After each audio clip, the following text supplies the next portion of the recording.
Good morning, Sir Stephen. We are Tayo Blinders. For today, we will have a stand-up meeting and also a sprint ceremony for our Sprint 12. Let's start with our UI UX designer, followed by QA. Next is the UI UX designer, followed by tech lead, and lastly, the project manager. So, let's start. Good morning, sir. For this spring ceremony, ito po yung mga nagawa ko. I'll just share my screen.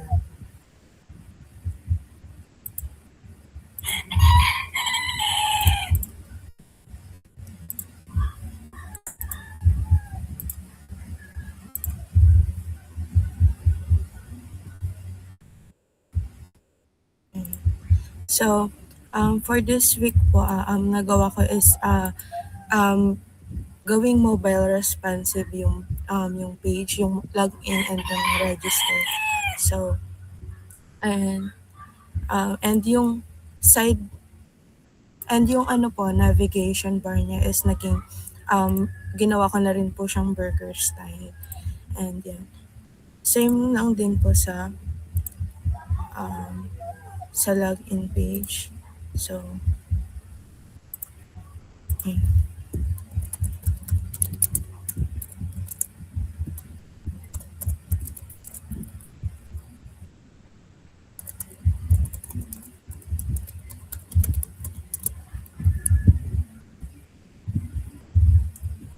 Ayan.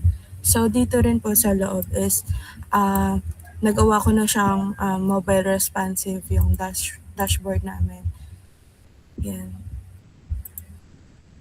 And ayun lang po. Ang additional lang is ayun hindi pa siya na fully naaayos pero for the next sprint ceremony namin is doon na po namin siya i-implement. And nalagyan, additional lang po pala is nalagyan ko na rin ng toggle button yung password namin, which is can show password and unshow po. Ayan, yun lang po.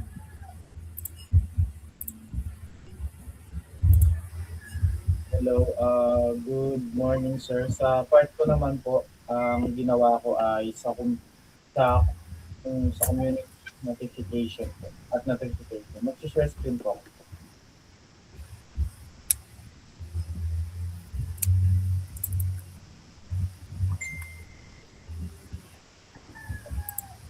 Sa notification po, eto, pwede na mag-store ng like at post yung ginawa ng ibang user. At dinisplay ko na rin po dito yung initial nila sa initial sa profile nila. For example, etong nilike na post po. Eto, mag-view na po yung nilike ni Mike. Ito po. Ito po yung nag-like. At yung sa comments din naman po, nag-view na rin po. Ito po yung pinoments. At isa po sa ginawa ko yung dito, yung sa threading po ng comments. Ito, pwede mag-thread ng comments dito. At dito rin po. Nakakapag-thread na po ng comments. At dinagdag ko na rin po dito sa community na pwedeng i-view yung user profile ng ibang user at yung user profile ng mismong user po. Ito for example, itong Mark Test po, ako po to. Pag kinlik po, may kikita po dito yung user profile ko. Kapag kinlik ko naman tong kay Mike, makikita yung user profile ni Mark, yung milestone niya. Ito, inayos ko na rin po to, yung flashcard set created niya, yung quiz set created niya, at yung total likes na meron siya. At dito naman po sa dashboard, itong quiz set po, dinisplay ko na rin po kung ilan yung meron siya. Sa ngayon, ang flashcard set lang po ang meron ako kasi yun lang naman po yung ginawa ko. Ito po yung isa. At sa part ko po ay lang naman po yung ginawa ko. Notification at changes na rin sa community. Ayun po ang sa part.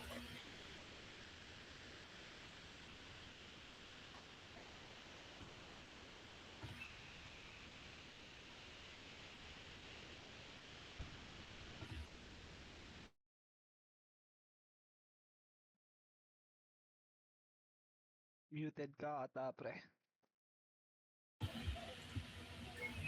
Low, low, low, low. Tol, So, sa part ko naman po, ang ginawa ko po ay pinagana ko po yung functionality ng share. So, nakakapag-share na siya sa community. So, kapag clinic natin yung share, maglalagay siya ng caption.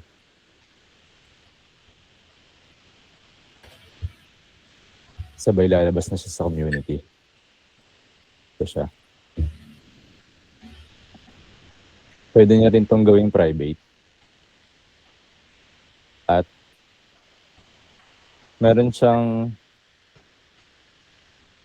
functionality na kapag mababa sa 3 yung items ng flashcard, hindi siya pwede ma-share. So, kapag walang laman yung mismong set, hindi siya pwede ma-share sa community. Ayun lang naman po.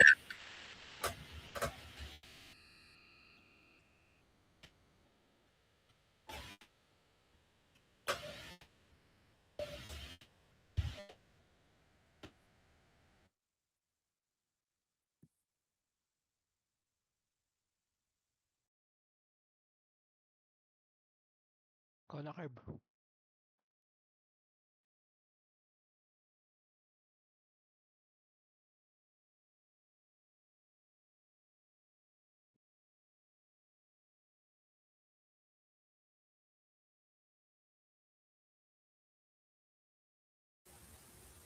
Good day po sir. Yung progress ko naman po this week is yung functionality ng email, which is pwede ka na makapag-change ng email.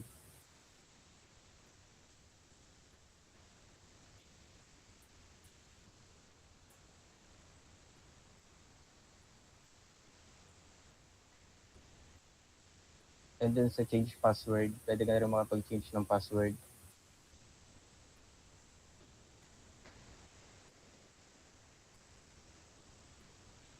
Bali panibagong login credentials. Connected po siya sa backend and sa database. And then yung sa reset password,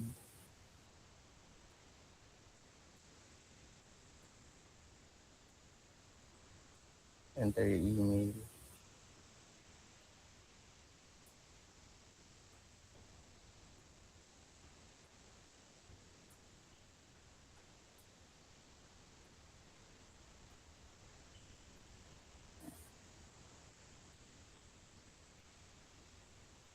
Bali yung sa dito po is next sprint po pwede po akong mag-add or ng external email API, which is yung send in blue ng Brevo. Which is magsisend lang po siya ng ng OTP sa email, and then para ma-verify po yung email, and then makapag-change siya ng panibagong password. Ayun lang po yung progress ko this week.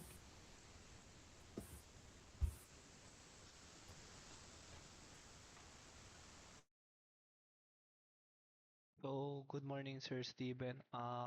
For my progress po, uh, na-implement na-implement ko po yung external API namin where it filters a profanity word where ipapakita ko po sa inyo kung ano yung mga words na nafi-filter ng mismong API namin.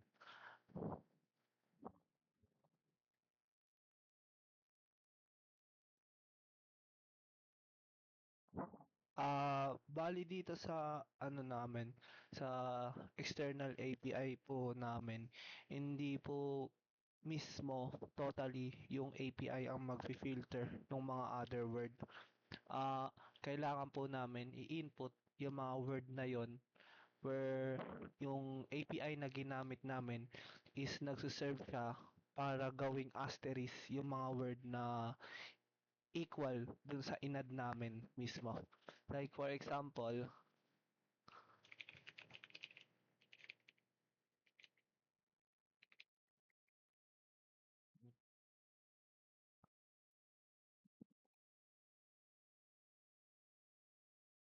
ano yung password niyan, Carb? binago ata ni Kenny, Tol.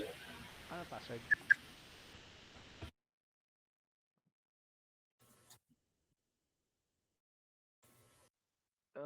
Wala. Wala account. Wait, kanina yun yung Kirby test? Anong password? Pinalitan mo? Oo, di ba nag-change password ako kanina? Kirby, tapos Kirby test top, dalawang Y. Okay, Tap. sige. Ito? Ryan. Okay. Oh, Change password ako kasi kanina eh. ito po yung sample nung external API namin. So, magte-test ako na maglagay ng bobo.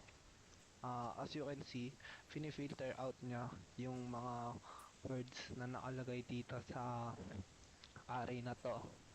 Bali, ang pinaka-purpose nung API namin is ginagawa niyang asterisk yung mga words na in-input namin into the array.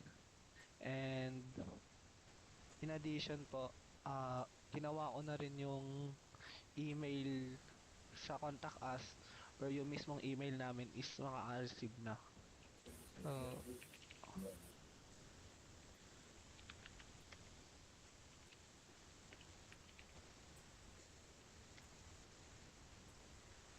ah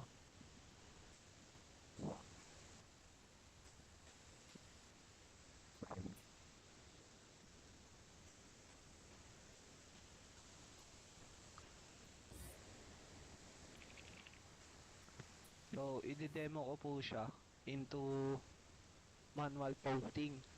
Kasi po, ang na-encounter po namin na problema doon sa pag-send ng email is kailangan ng JWT token para makapag-send ng email, which is hindi pa po namin naayos. Bali, ang gagawin po namin is tatanggalin po namin yung JWT token validation sa mismong landing page para po if ever man na kahit wala siyang JWT token na session, makakapag-send pa rin po siya ng email or concern sa labas po ng website namin.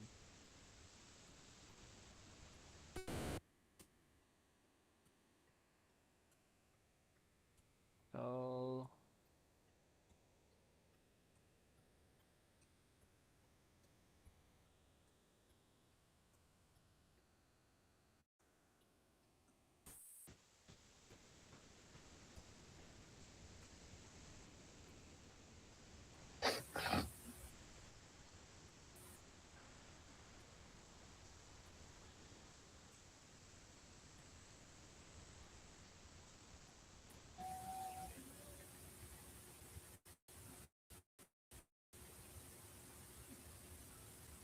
ah,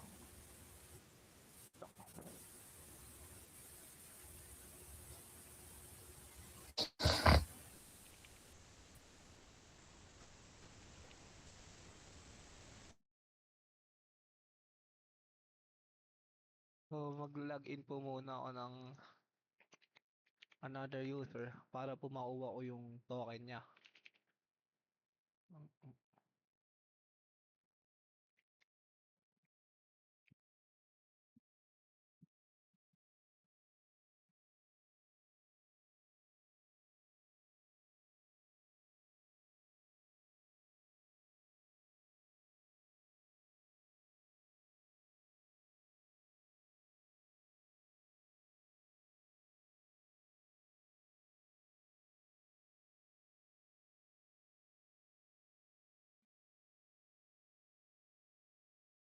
So, ayun, nakapasok ako sa mismong system namin and then kukuhain ko yung token niya para makapag-test ako ng manual posting sa contact us.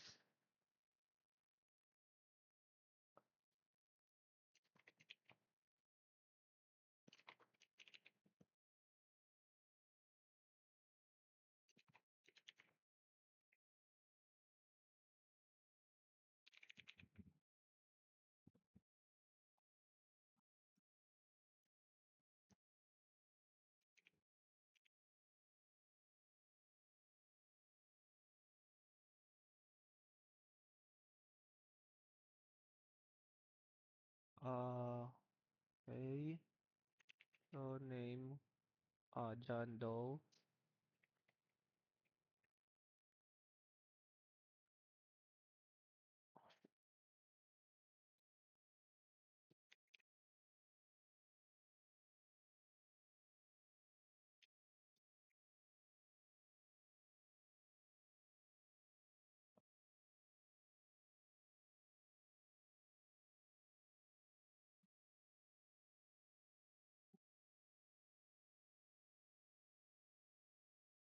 So, as you can see, yung binigay na message ng pinost ko na data is 200 okay, which is successful siya. And then, ito yung pinost ko na data, nare-receive na mismo naming Gmail. So, ayun lang po yun sa part ko. And for continuation po, for our sprint ceremony, uh, for our sprint 12, we focus on comprehensive testing and yung functional testing and integration po. Currently, hindi pa po kami nakakapag-test kasi may mga na-encounter pa po kami na bug where kailangan pa po muna namin ma-resolve. And ayun po, what went well, we managed to finish all the core functionalities of our project such as yung pag-create ng study set, I mean flashcard set and quiz set, and also yung pag-navigate nila into community. Gumagana na po sila. But there are some bugs na kailangan po namin resolve, which is i-carry over po namin siya into our next sprint. And then what could be improved po, we are continually evaluating what are the best UI UX for our user. And what needs to be done po, ayun nga po yung sabi ng tech lead namin, he will try to implement another external API where yung API na po yun is magbibigay ng code sa mismong Gmail nila para po maiwasan yung pag-spam nung forgot password. And also, mag-i-implement din po ako ng another external API where it is the Google Studio API where nagsaserve siya as a suggestion when the user create a quiz set or flashcard set. Yung API na po yon is magsasuggest siya kung what are the definition or question na pwede niyang gawin based on the title and definition of the set. And next is the paglilinis po ng database namin. I will remove all the inputted data while testing dun sa database namin para po ma-enhance din po yung performance ng system namin pag sa actual defense na po. And ayun, we need to find some other bugs and resolve all the bugs before the project presentation. That's all for our Sprint 12. Thank you po, Sir Steven. Have a good day.